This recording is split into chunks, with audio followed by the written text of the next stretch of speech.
Consider the following.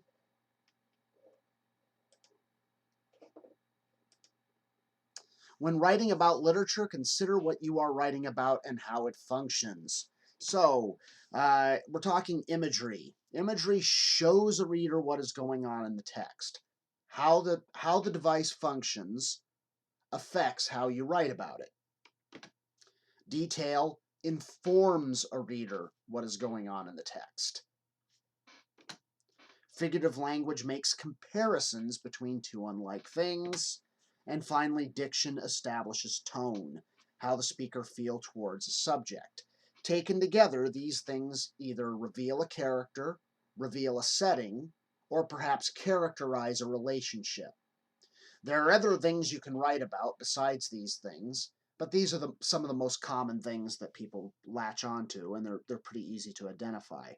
So what we're going to talk about here is call it what you want, a sentence stem, a sentence starter, a way in. It's a formula.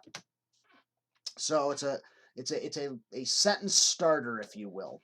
The writer's device, such as blank and blank, appropriate verb, comment explaining the function. One sentence, one complete sentence. So let's go through it. So here's an excerpt from Eustacia Vi by Thomas Hardy. I'm going to read it out loud. It's quite beautiful language. She was in person full-limbed and somewhat heavy, without ruddiness, as without pallor, and soft to the touch as a cloud. To see her hair was to fancy that a whole winter did not contain darkness enough to form its shadow. It closed over her forehead, like nightfall extinguishing the western glow. This passage contains imagery. I'm sure you could spot it. Diction. I'm sure you saw that as well. Figurative language, of course. And then, of course, detail.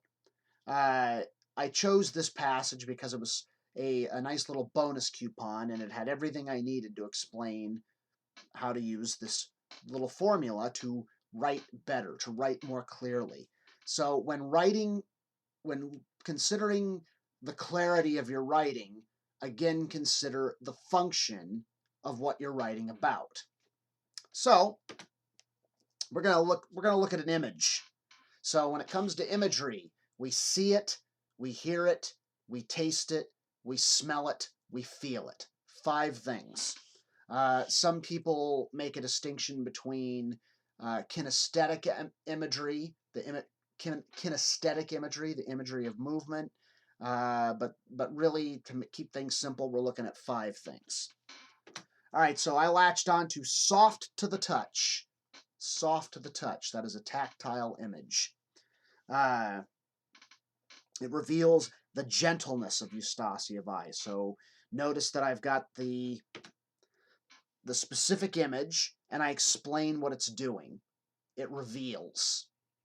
So literary techniques reveal, they show, they demonstrate, they illustrate, they showcase. That's what the writer's essentially doing. The writer is showing you. The writer is telling you. Pick a verb. That's the idea here. Shows is a weaker verb than demonstrates. Shows is weaker than reveals. Reveal is a better verb. There's more connotation around reveal. It's more dramatic. But shows gets the job done. And when you have 45 minutes, you want to get the job done. All right, so I might follow up the sentence explaining what we learn about her. She's gentle. So this might mean blah, blah, blah, blappity bloop. All right, I can also look at the details. So Hardy's details, such as full-limbed and somewhat heavy, informs the reader that Eustacia Vi is a larger woman. So again, I'm specific. I embed my specific details into my sentence. Now you'll notice that the sentence, it's essentially the same sentence with different quotes and different verbs depending on what I'm writing about. but it's essentially the same sentence structure. And you might be saying to yourself, well, geez, Mr. Dicus, does this mean all 36 of us are going to be writing the exact same way? That'll be kind of boring. That won't look very good. Well, yeah, it'd be great if all 36 of you wrote exactly this way, because this is a pretty clear way to write a sentence. Do you have to write it this way? No. But listen to how it flows. Hardy's details, such as full-limbed and somewhat heavy, informs the reader that Eustacia Vi is a larger woman. Nice. Clear. It's not all awkward. The writer uses details like full-limbed and somewhat heavy. From this, the reader can see. You see what I'm doing? I'm just complicating it when I write like that. So you keep it simple. Function. How does it function? Here's what I'm saying. Here's how it functions. Now, you might notice that I made a comment about, or wrote a sentence about imagery. I might join my sentence about imagery with a comment connecting it to my sentence about detail. So look what I wrote here.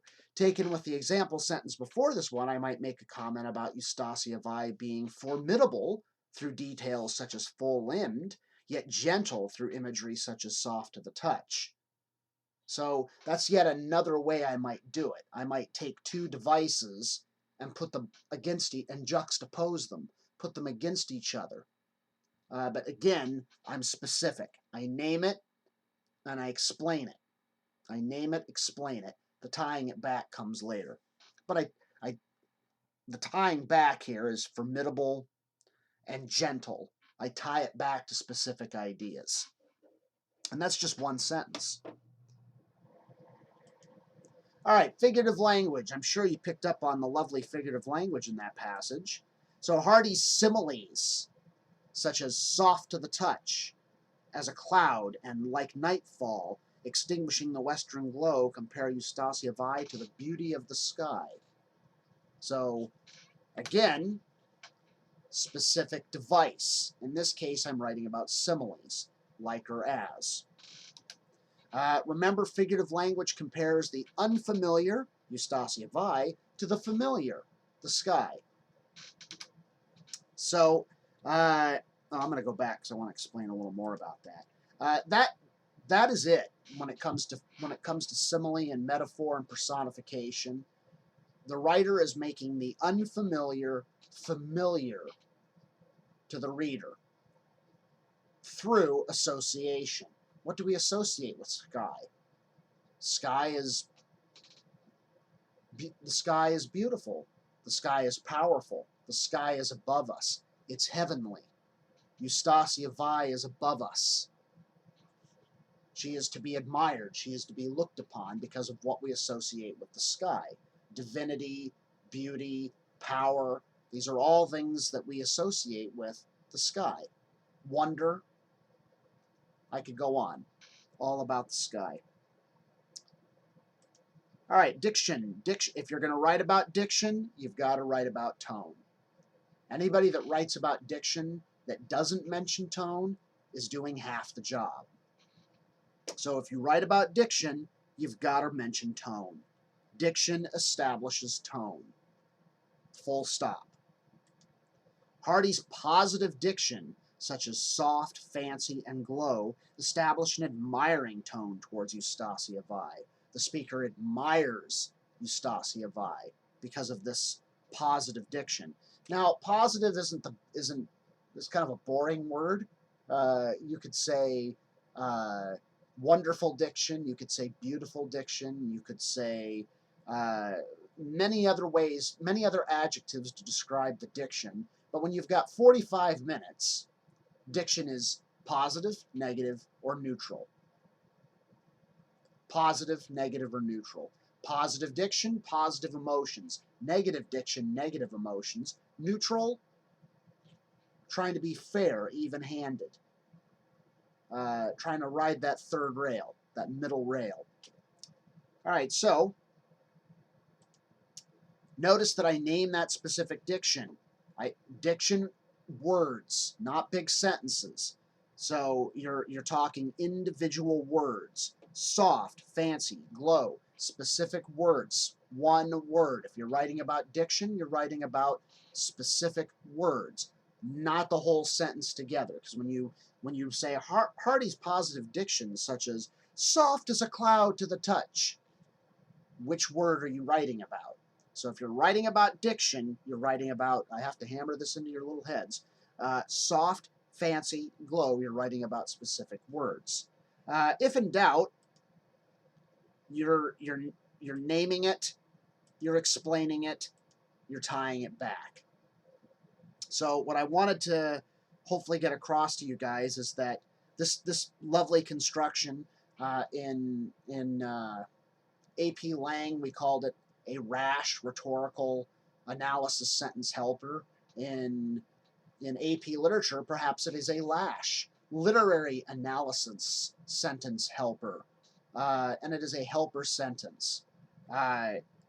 If you wrote a paper full of sentences such as this, with the appropriate commentary following it, yeah, it'd be a little formulaic. You wouldn't get any style points. You might not get a sophistication point. But you would correctly embed your evidence, and you would explain what's going on in the language in a much more concrete and clear way. Training wheels, folks. It's training wheels. And then as you get a little bit better, as you get a little bit more confident, here, we'll go back. You start to write sentences like this. You start to get a little more sure of yourself, and so you can say things like, Eustacia Vi is formidable through details such as full-limbed, yet gentle through imagery such as soft to the touch. You might get a little fancier, a little less formulaic.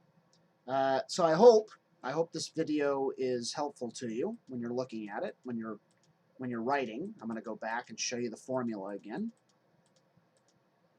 So that's the formula. Writer's device such as blank and blank.